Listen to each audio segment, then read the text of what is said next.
কিছুক্ষণ আগে সোনাইয়ের বন্ধুরা সবাই মিলে একসাথে চলে গেল। মনটা কেমন কষাটি হয়ে গেল। আর একটু বেশি সময় যদি থাকতো ওরা, কি ভালো হতো। কিন্তু সোনাই তো আর অবুঝ নেই। সময় আর পরিস্থিতি তাকে অনেক কিছু বুঝতে শিখিয়েছে এই শেষ 3 মাসে। সবার নিজের ব্যক্তিগত ব্যস্ততা সবার আগে, তারপর তো অন্যের যাওয়া পাওয়া। এখন সব বোঝে সোনাই। কিছুদিন আগে যেদি অভিমানী মেয়েটা আজকাল ভীষণ রকম শান্ত হয়ে গেছে। ডাক্তার আঙ্কেলের ডাকে ঘোর কাটল সোনাইয়ের। কখন যে সন্ধে নেমেছে টেরও পায়নি সোনাই। মা রোজ সন্ধ্যায় তুলসী তলায় একটা করে মাটির প্রদীপ জ্বালিয়ে দিত। এখনো কি তেমনই রোজ সন্ধ্যায় মা প্রদীপ জ্বালিয়ে দেয়? কে জানে। মাকে কিছু জিজ্ঞেস করলেই কাঁদে।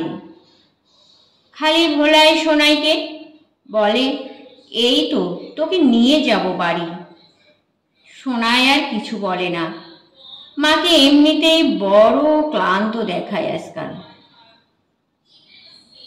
ভালো লাগে না আর এই একা একা নার্সিংহোমের কেবিনটাকে কেমন যেন খাঁচা মনে হয় সোনাইয়ের। আগে আগে মা রোজ থাকতো, এখন এখন সোনাই থাকতে দেয় না।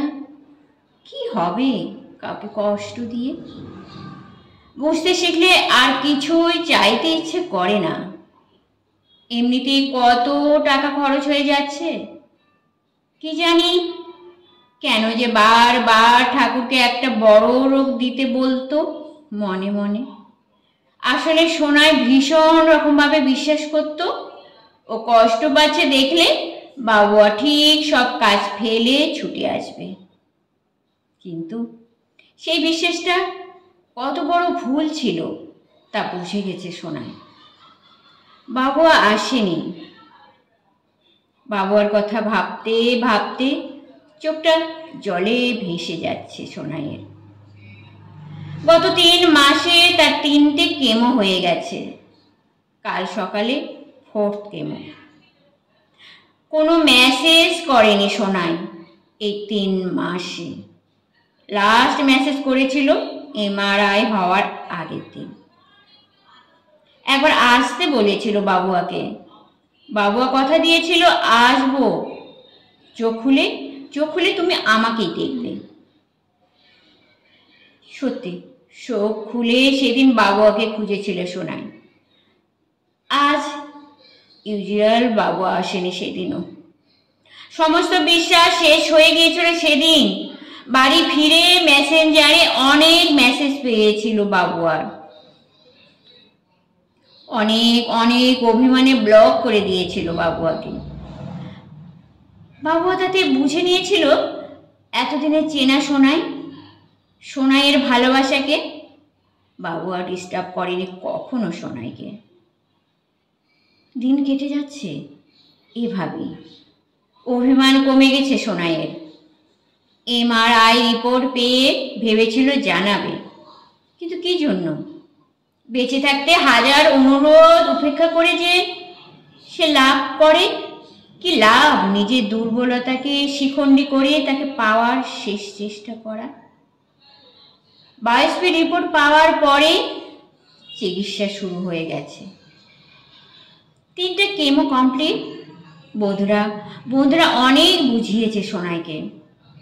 বন্ধুরা অবাক হয়েছে কখনো চোখে না দেখা একটা মানুষের জন্য পাগলামি করতে দেখে। ভুলে যাওয়ার পরামর্শ দিয়ে গেছে তারা অবলীলায়। কিন্তু সোনাই কাউকে বোঝাতে পারেনি। কল্পনার সহবাসে তার অন্তরে যেন স্মৃতির ভারে গর্ভবতী। গভীর রাত, ঘুম নেই চোখে, ভীষণ কষ্ট হচ্ছে। নার্স দিদি ঘুমিয়ে পড়েছে চেয়ারে বসে। অনেক পুরনো অভ্যাস ভীষণ রকম টানছে আজ সোনাইকে। স্মার্টফোন তো নেই আর সোনাইয়ের কাছে, তবে নার্স দিদির ফোনটা রয়েছে টেবিলে। বেড থেকে হাত বাড়িয়ে ফোনটা নেয় সোনাই। ডায়াল করছে সেই চেনা নাম্বার 9007। ফোনটা বেজে যাচ্ছে একবার, বারবার। শ্বাসকষ্টে ভীষণ রকম বাড়ছে। ইনহেলারটা নিতে গিয়ে পড়ে গেল বেড থেকে। অস্পষ্ট গঙ্গানি কানে যাচ্ছে না ঘুমন্ত নার্সের। সোনাইয়ের দুর্বল শরীর আস্তে আস্তে নেতিয়ে পড়ছে শ্বাস বায়ুর অভাবে। বাবুয়া একটার পর একটা পেগ শেষ করে যাচ্ছে।